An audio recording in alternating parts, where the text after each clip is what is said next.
Silver ಮತ್ತು gold ಪ್ರತಿದಿನ ಓಡ್ತಾನೆ ಇತ್ತು. ಮೇಯ್ನಾಗಿ ಸಿಲ್ವರ್ ಬಂದು ಇವತ್ತು ಸಡನ್ನಾಗಿ there is a fall in silver ಸ್ವಲ್ಪ ಡ್ರಾಪ್ ಆಗಿದೆ. ರೀಸನ್ ಏನಿರ್ಬೋದು, ಇದೆಲ್ಲ ಸ್ಪೆಕ್ಯುಲೇಟಿವ್ ರೀಸನ್ಸ್ಗಳು. ಬಟ್ ರೀಸನ್ಸ್ಗಳು ಮೊದಲನೇದಾಗಿ ಪ್ರಾಫಿಟ್ ಬುಕ್ಕಿಂಗ್ ಅಂತ ಹೇಳ್ಬೋದು. ಪ್ರಾಫಿಟ್ ಬುಕ್ಕಿಂಗ್ ಅಂದರೆ ಏನು, ಇಷ್ಟು ದಿನ ಬಂದಿದ್ದ ಪ್ರಾಫಿಟ್ಟು, ಅಂದರೆ ನಾನು ಯಾವಾಗಲೂ ಇನ್ವೆಸ್ಟ್ ಮಾಡಿರ್ತೀನಿ, ಸಾಕಪ್ಪ ನಂಗೆ ಬಂದಿರೋ ಪ್ರಾಫಿಟ್ಟು ಅಂತ ಅಂದ್ಬಿಟ್ಟು ಸೇಲ್ ಮಾಡಿರೋದು ಒಂದು ರೀಸನ್ ಆಗಿರ್ಬೋದು. ಒಂದು ಈಸಿಂಗ್ ಜಿಯೋ ಪೊಲಿಟಿಕಲ್ ಟೆನ್ಷನ್. ಅದರ್ಥ ಏನು ಅಂದರೆ, ರಷ್ಯಾ ಮತ್ತು ಯುಕ್ರೇನ್ದು ನಡುವೆ ತುಂಬ ದಿನಗಳಿಂದ ಜಗಳ ನಡೀತಾನೆ ಇದೆ. ಈಗಲೇನಾದ್ರು ಸಾಲ್ವ್ ಆಯಿತಾ? ಇಲ್ಲ, ಸಾಲ್ವ್ ಏನಾಗಿಲ್ಲ.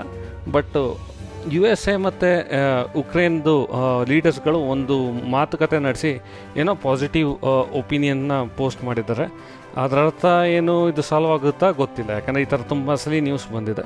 ಇದು ಒಂದು ರೀಸನ್ ಅಂತ ಅನ್ಕೋಬೋದು. ಇದಕ್ಕೂ ಮುಂಚೆ ಒಂದು ನ್ಯೂಸ್ ಇತ್ತು, ಚೈನಾದವರು ಸಿಲ್ವರ್ನ ಎಕ್ಸ್ಪೋರ್ಟ್ ಮಾಡೋದನ್ನ ಪ್ರೊಹಿಬಿಟ್ ಮಾಡಿದ್ದಾರೆ ಅಂತ.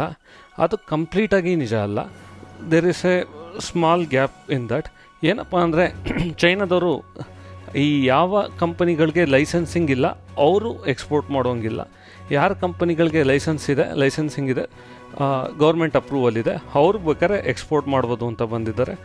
ನೆಕ್ಸ್ಟು CME ಗ್ರೂಪ್ ಅವರು ಅಡಿಷ್ನಲ್ $25,000 ಮಾರ್ಜಿನ್ ಹಾಕಿದ್ದಾರೆ.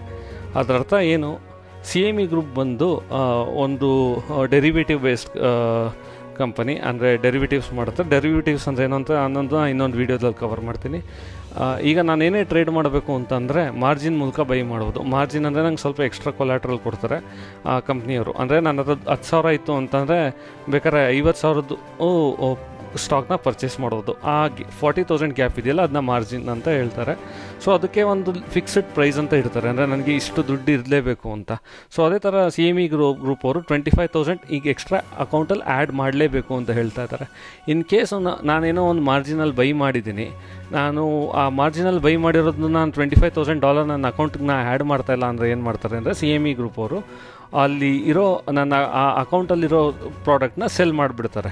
ಸೊ ಅದಕ್ಕೋಸ್ಕರ ಒಂದು ವಾರ್ನಿಂಗ್ ರೈಸ್ ಮಾಡಿಬಿಟ್ಟು CME ಗ್ರೂಪ್ ಅವರು $25,000 ಅವ್ರ ಅಕೌಂಟಲ್ಲಿ ಇಡಬೇಕು for trading in all the commodities ಅಂತ ಹೇಳಿದರೆ, ಅದು ಒಂದು ರೀಸನ್ ಆಗಿರ್ಬೋದು.